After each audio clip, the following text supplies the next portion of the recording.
Welcome back our channel Bhavani happy family. అందరూ ఎలా ఉన్నారండి? అందరూ బాగుండాలి, అందులో నేను ఉండాలి. సో భగవంతుడు అందరికీ ఆయుర ఆరోగ్యాలు ఇవ్వాలని మనస్ఫూర్తిగా అయితే కోరుకుంటున్నాను. సో ఈరోజు వీడియో ఏంటంటే కనుక అసలు ప్రెగ్నెన్సీ కన్ఫర్మ్ అయిన కానించి డెలివరీ వరకు ప్రెగ్నెన్సీ లేడీస్ ఎలాంటి ఫుడ్ తీసుకోకూడదు. సో ఇలాంటి ఫుడ్స్ తీసుకుంటే చాలా డేంజరస్ అని నేను చెప్పను, కానీ తీసుకోకూడదు అంతే. సో వీడియో మొత్తం చూడాలనుకుంటే కనుక ఎక్కడ స్కిప్ చేయొద్దు, కంపల్సరీ చూడండి, యూస్ఫుల్ ఇన్ఫర్మేషనే ఉంటుంది. అలాగే వీడియో నచ్చినట్లయితే లైక్ చేయండి, షేర్ చేయండి, కామెంట్ చేయండి, సబ్స్క్రైబ్ చేసుకుని అస్సలు మర్చిపోతే. అలాగే మీ ఫ్యామిలీ, ఫ్రెండ్స్, రిలేటివ్స్, అలాగే ప్రెగ్నెన్సీతో కనుక ఎవరైనా ఉంటే మీ సర్కిల్లో వాళ్ళకి వెంటనే ఈ వీడియోని షేర్ చేసేయండి. సో వీడియోలోకి అయితే వెళ్ళిపోదాం అనమాట. అసలు ప్రెగ్నెన్సీ కన్ఫర్మ్ అయిన కాడి నుంచి మనం డెలివరీ వరకు తీసుకోకూడని కొన్ని ఫుడ్స్ అయితే చెప్పుకుందాము.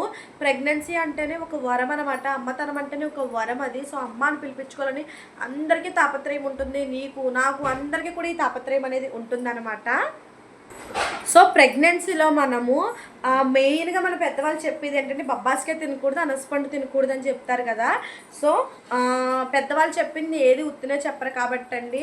సో అది ఒకవేళ డాక్టర్స్ తినమన్నా తినద్దన్నా ఏ డాక్టర్స్ అయితే దాన్ని పెద్ద లైక్ చేయరు, కానీ పెద్దవాళ్ళు చెప్పింది ఊరినే కాదు కాబట్టి నాకు తెలిసి పెద్దవాళ్ళ మాట చల్దన్న మూట అని అన్నారు కాబట్టి సో తప్పకుండా మనమైతే ఆ టాపిక్ అనేది ఆ విషయం అనేది మనం పాటించాలన్నమాట. సో మీరు చక్కగాని ప్రెగ్నెన్సీ కన్ఫర్మ్ అయిన కాంచి డెలివరీ వరకు కూడా మీరు బొబ్బాస్కాయ తినొద్దు, అనాసపండు తినొద్దు. సో అనాసపండు అంటే పైనాపిల్ అనమాట. మీరు ఈ రెండు మస్ట్గా గుర్తుపెట్టుకోండి, ఇది అందరికీ కూడా తెలుసు అనమాట. సో ఇంకొకటి ఏంటంటే కనుక బయట ఫుడ్లు అండి, బయట ఫుడ్లు అనేది అస్సలు తినకూడదు, అందులో అజినోమోటో వేసేస్తారు. సో అజినోమోటో అంటే ఏంటంటే కనుక టేస్టింగ్ సాల్ట్ అనమాట. సో టేస్టింగ్ సాల్ట్ ఇవన్నీ కూడా బిర్యానీలో కానీ, ఫ్రైడ్ రైస్లో కానీ, నూడిల్స్లో కానీ ఇవన్నీ కలిపేస్తారు కాబట్టి. సో అలాగే వాళ్ళు ఆయిల్ అనేది ఏం యూజ్ చేస్తారో తెలియదు, అంటే ఏ ఆయిల్ యూజ్ చేస్తారో తెలియదు కదా. అలాగే ఒక డీప్ ఫ్రై ఐటమ్స్ ఉంటాయి కదండి, KFC అస్సలు తినకూడదండి ప్రెగ్నెన్సీలో.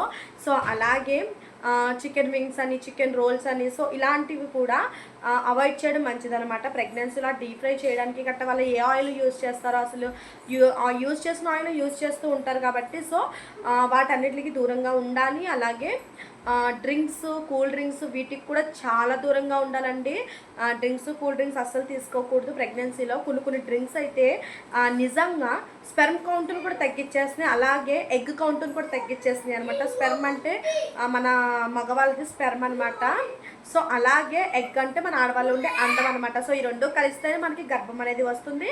సో మన కడుపులో ఒక పిండం అనేది ఏర్పడుతుంది కాబట్టి ప్రెగ్నెన్సీ ట్రై చేస్తున్న వాళ్ళైనా లేకపోతే ప్రెగ్నెన్సీ కన్ఫర్మ్ అయిన వాళ్ళైనా వీటికైతే దూరంగా ఉండాలన్నమాట.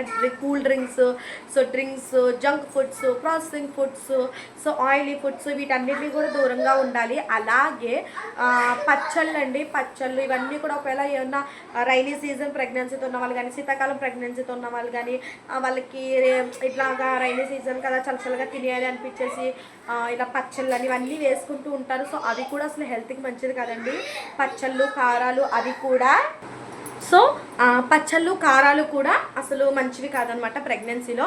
ఎప్పుడైనా లిటిల్ బిట్ క్రేవింగ్స్ వచ్చినప్పుడు కొంచెం పర్వాలేదు, కానీ అస్తమాను వాటి పని మీదే ఉంటూ పచ్చళ్ళు, కారాలు అవి వేసేసుకుంటూ తినకూడదు అనమాట. సో అలాగే ఇప్పుడు కొన్ని డ్రింక్స్ ఉంటున్నాయి కదండి, అంటే juice, like juice, apple juice కానివ్వచ్చు, లేకపోతే ఆరెంజ్ జ్యూస్ కానివ్వచ్చు, ఏదైనా సరే ప్యాకెట్లో పెట్టేసి బయట అయితే అమ్ముతున్నారు కదా చాలామంది. సో ఇంట్లో చేసుకోకపోతే అలాంటివి కొనేసుకొని తాగుతూ ఉంటారండి. సో అది కూడా అవాయిడ్ చేయండి పూర్తిగా. సో మీరు ఫ్రూట్స్తోనే చక్కగా మీరే జ్యూసులు చేసుకుని తాగండి.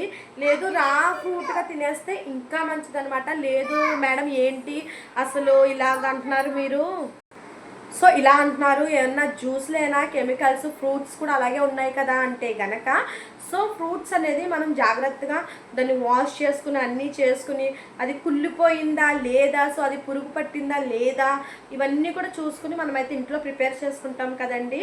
సో నేను అందుకు చెప్తాను అనమాట. ఇలా బయట అవి నిలువ ఉండడానికి సో కెమికల్స్ అవి కలుపుతారు కాబట్టి సో అది అంత మంచిది కాదు, అస్సలు మంచిది కాదనమాట హెల్త్కి. సో అది మిమ్మల్నే కాదు మీ కడుపులో ఉన్న బేబీకి కూడా ఎఫెక్ట్ అవుతుంది. డెవలప్మెంట్ అనేది తగ్గిస్తుంది, గ్రోత్ డెవలప్మెంట్ తగ్గిస్తుంది, ఐ డెవలప్మెంట్ తగ్గిస్తుంది, బోన్స్ డెవలప్మెంట్ తగ్గిస్తుంది, బోన్స్ బలహీనంగా ఉండేలా చేస్తాయి. సో కడుపుతో ఉన్నప్పుడు మనం ఏది తింటే బయటకు వచ్చాక అవుట్పుట్ అనేది అలాగే వస్తుంది, అలాగే వాళ్ళు కూడా అంతే బలంగా ఎదుగుతారనమాట. ఇది మట్టుకు నిజంగా ట్రూత్ అండి. ఎందుకంటే కనుక మనం కడుపుతున్నప్పుడు ఏమన్నా లేదురే వాళ్ళు పుట్టేసాక మనం బలంగా చేసేద్దామంటే నాట్ అట్ ఆల్. సో మనం కడుపుతో ఉన్నప్పుడు ఏం తింటాము, ఏం పాటిస్తాం, ఏ మాటలు మాట్లాడతాం, ఏం వింటాం, ఎలాంటి మాటలు వింటాం, ఎలాంటివి చదువుకుంటాం, సో ఇవన్నీ కూడా లోపల బేబీకి కూడా ఎఫెక్ట్ చూపిస్తాయి. సో అవి బయటకు వచ్చాక కూడా వాళ్ళ మీద ప్రభావం అయితే పడుతుందన్నమాట. సో అందుకే మీరు చక్కగా కడుపుతున్నప్పుడు చాలా జాగ్రత్తగా మంచి మంచి పాటలు వినడం అని, మంచి మంచి దేవుడి పాటలు వినడం, మంచి మంచి స్టోరీస్ చదువుకోవడం, మంచి మంచి స్టోరీస్ వినడం. సో ఇలాంటివన్నీ కూడా నేను చేయమని చాలా వీడియోస్లో చెప్తాను. నేను ఎక్కువగా మృత్యుంజయ మంత్రం అయితే కూడా నేను వినమని చెప్తానండి. మన హిందూస్ కట్ట అయితే వింటారు కదండి. సో కొంతమంది రిలీజియన్ కాదు, చాలామంది రిలీజియన్స్, సో ఒక దేవుని మీద ఒకరికి చాలా భక్తి ఉంటుంది, సో అందరూ కూడా వింటారు. సో అలాగే అన్నీ కూడా చక్కగా మనం ఇట్లా చేసుకుంటూ చక్కగా ఉన్నామనుకోండి. తర్వాత వచ్చేసి ఈ బిర్యానీలు ఇవన్నీ కూడా తినకూడదని చెప్పాను కదండి. సో అజినమోటో ఇవన్నీ కలుపుతారు కాబట్టి, సో అలాగే మీకు చెప్పాను పిజ్జాలు, బర్గర్లు, కేఎఫ్సీ అస్సలు తినకూడదు. సో ఇవన్నీ కూడా మనం అవాయిడ్ చేయాలి, ఖచ్చితంగా అవాయిడ్ చేయాలన్నమాట. లేకపోతే మన బేబీ మీద ఎంతైనా ప్రభావం పడుతుంది. సో అలాగే చక్కగా మనము హెల్దీ ఫుడ్ ఇంట్లో ప్రిపేర్ చేసుకున్న ఫుడ్డే ఇంట్లోనే ప్రిపేర్ చేసుకుని అలాంటి ఫుడ్ తినడం, ఇవన్నీ చేయడం చాలా మంచిది. సో ఎందుకంటే మనం చాలామంది పుల్లగా కూడా తినాలి అనిపిస్తుందని ప్రెగ్నెన్సీలో పుల్లగా కూడా తింటూ ఉంటారండి. సో పుల్లగా తినాలనిపించేస్తుందని పుల్లగా తినడం ఇవన్నీ కూడా చేస్తూ ఉంటారు. సో అలా అంటే కొంతమంది క్రేవింగ్స్ అట్లా ఉంటాయి.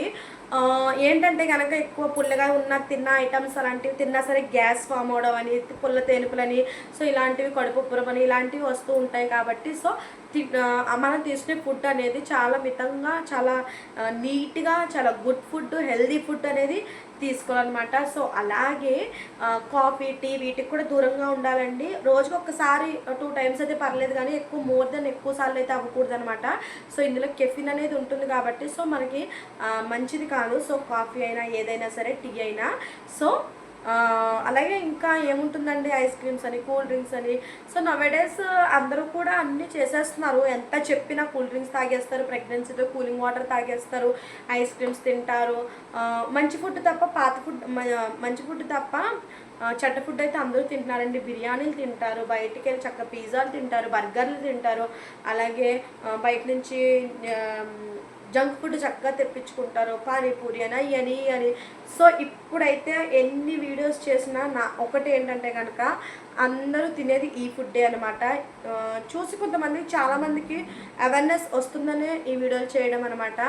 ఎందుకంటే కడుపులో ఉన్న బేబీకి అండి తర్వాత అనేది ఎఫెక్ట్ పడుతుంది. సో ఇప్పుడు సిజేరియన్స్ అనేది ఎందుకు పెరిగిపోతున్నాయి చెప్పండి. అసలు మనం తీసుకునే ఫుడ్ కూడా దానికి ఒక కారణం ఉంటుంది. ఎందుకంటే సరే మనం ఏదో ఒకటి తినేసి చేసేసి ఆ బేబీ అనేది గ్రోత్ సరిగ్గా అవ్వదు, డెవలప్మెంట్ అవ్వదు, బాక్స్లో పెట్టడం అని, పుట్టాక ఇలాంటివన్నీ కూడా మనం ఫేస్ చేయాల్సి వస్తుంది అనమాట తర్వాత. అందుకే కడుపుతున్నప్పుడు జాగ్రత్తగా ఉంటే, ఆ 9 నెలలు జాగ్రత్తగా ఉంటే మనం మన బేబీకి మనం ఒక గొప్ప గిఫ్ట్ ఇచ్చినట్టే అనమాట. నువ్వు జన్మనివ్వడం ఎంత గొప్ప గిఫ్టో, అలాగే నువ్వు కడుపులో ఉండి ఎంత భద్రంగా చూసుకుంటూ ఫుడ్ విషయంలో కూడా ఎంత భద్రంగా నీ బేబీకి పెడుతున్నావో, కడుపులో ఉన్నప్పుడే పెడుతున్నావో, అది ఇంకా పెద్ద గిఫ్ట్ అనమాట. సో వీడియో అందరికీ నచ్చిందని అనుకుంటున్నాను, అలాగే నా టాపిక్ కూడా మీకు అర్థమైందని అనుకుంటున్నాను. సో వీడియో నచ్చినట్లయితే లైక్ చేయండి, షేర్ చేయండి, కామెంట్ చేయండి, సబ్స్క్రైబ్ చేసుకోవడం అస్సలు మర్చిపోతే. అలాగే మీ ఫ్యామిలీ, ఫ్రెండ్స్, రిలేటివ్స్ అందరికీ కూడా షేర్ చేయండి. Bye bye.